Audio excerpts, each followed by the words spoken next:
HCA అధ్యక్షుడు జగన్మోహన్ రావును కోర్టులో సిఐడి హాజరుపరిచింది. జగన్మోహన్ రావుతో పాటు నలుగురిని సిఐడి కోర్టులో హాజరుపరిచింది. హెచ్సీఏ అధ్యక్ష ఎన్నికలో నకిలీ పత్రాలు సమర్పించిన నేపథ్యంలో కోర్టులో హాజరుపరిచినట్టుగా తెలుస్తోంది. శ్రీచక్ర క్రికెట్ క్లబ్ పేరుతో నకిలీ పత్రాలు సృష్టించారు జగన్మోహన్ రావు.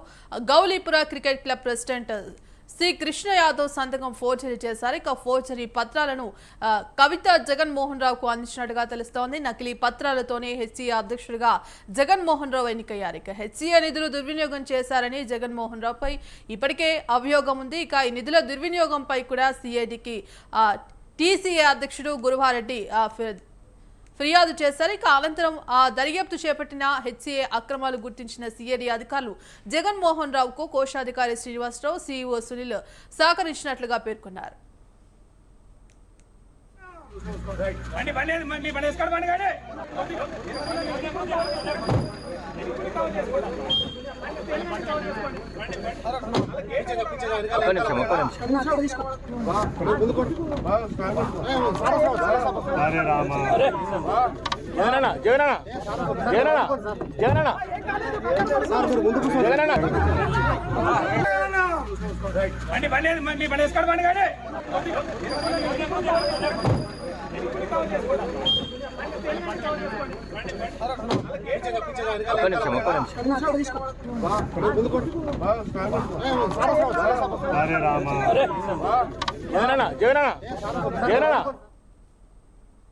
హెచ్సీఏ అధ్యక్షుడు జగన్మోహన్ రావును సిఐడి అధికారులు కోర్టులో హాజరుపరిచారు. జగన్మోహన్ రావుతో పాటు మరో నలుగురిని కూడా సిఐడి కోర్టులో హాజరుపరిచింది. హెచ్సీఏ అధ్యక్ష ఎన్నికలో నకిలీ పత్రాలు సృష్టించారు జగన్మోహన్ రావు. శ్రీచక్ర క్రికెట్ క్లబ్ పేరుతో నకిలీ పత్రాలు సృష్టించి Gauripura cricket club president Srikrishna Yadav సంతకం ఫోర్జరీ చేసి ఫోర్జరీ పత్రాలను కవిత అనే జగన్మోహన్ రావుకు అందించారు. నకిలీ పత్రాలతోనే హెచ్సీఏ అధ్యక్షుడిగా జగన్మోహన్ రావు ఎన్నికయ్యారు. హెచ్సీఏ నిధులు దుర్వినియోగం చేశారంటూ కూడా ఇప్పటికే జగన్మోహన్ రావుపై అభియోగం ఉంది. నిధుల దుర్వినియోగంపై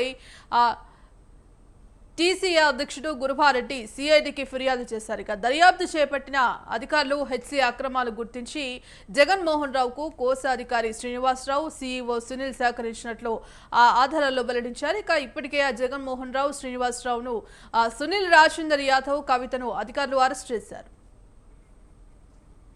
ఇందుకు సంబంధించి కంప్లీట్ అప్డేట్స్ కరెస్పాండెంట్ విశాల్ అందిస్తారు. విశాల్ రైట్ భాగ్యశ్రీ, హెచ్సీఏ వివాదంలో విజిలెన్స్ ఇచ్చిన రిపోర్టు ప్రకారమే సిఐడి కూడా సేమ్ అదే విజిలెన్స్ రిపోర్ట్ ఇచ్చిన దాన్ని కూడా సేమ్ అదే రూపంలో సిఐడి ఇచ్చిన దాన్ని కూడా రెండు ఒకేలాగా ఉన్నాయి. ముఖ్యంగా vigilance report HCA president Jaganmohan Rao SRH యాజమాన్యం మీద ఒత్తిడి తేవడం, అదేవిధంగా కొన్ని కోట్ల రూపాయల 2 కోట్ల వరకు అక్రమాలు జరిగాయని, అదేవిధంగా ఫోర్జరీ ద్వారా తను ఈ ప్రెసిడెంట్ గా ఎన్నికయ్యాడనే ఏవైతే ఆరోపణలు ఉన్నాయో వాటిని విజిలెన్స్ అధికారులు ఒక రిపోర్ట్ ఇచ్చారు ప్రభుత్వానికి.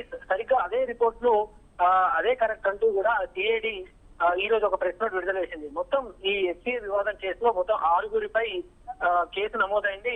A1 గా హెచ్సీఏ ప్రెసిడెంట్ జగన్మోహన్ రావు, A2 గా దేవరాజ్ రామచందర్ హెచ్సీఏ సెక్రటరీగా ఉన్నారు. అదే A3 గా జగన్నాథ్ శ్రీనివాసరావు, A4 గా హెచ్సీఏ సీఈఓ సునీల్ కుమార్ కంటే, A5 గా రాజేందర్ యాదవ్ శ్రీచక్ర క్లబ్ జనరల్ సెక్రటరీ కాదు. ఇక A6 గా కవిత, ఎవరైతే A5 రాజేందర్ అనో తన భార్య కవిత, ప్రస్తుతం తను ఈ క్రికెట్ క్లబ్ కి గౌలిపుర క్రికెట్ క్లబ్ లో తను కూడా ఒక కీలకంగా ఉన్నారు. ఇక A2 దేవరాజ్ రామచందర్ మాత్రం ప్రస్తుతం పరారీలో ఉన్నట్టు కూడా తెలుస్తుంది. మొత్తానికి పోలీసులు కొద్దిసేపటి క్రితమే మల్కాజ్గిరి కోర్టులో ఈ నిందితులని హాజరుపరిచారు. దానికి సంబంధించిన విచారణ కొనసాగుతుంది. Bhagyashree. Right, thank you Vishal.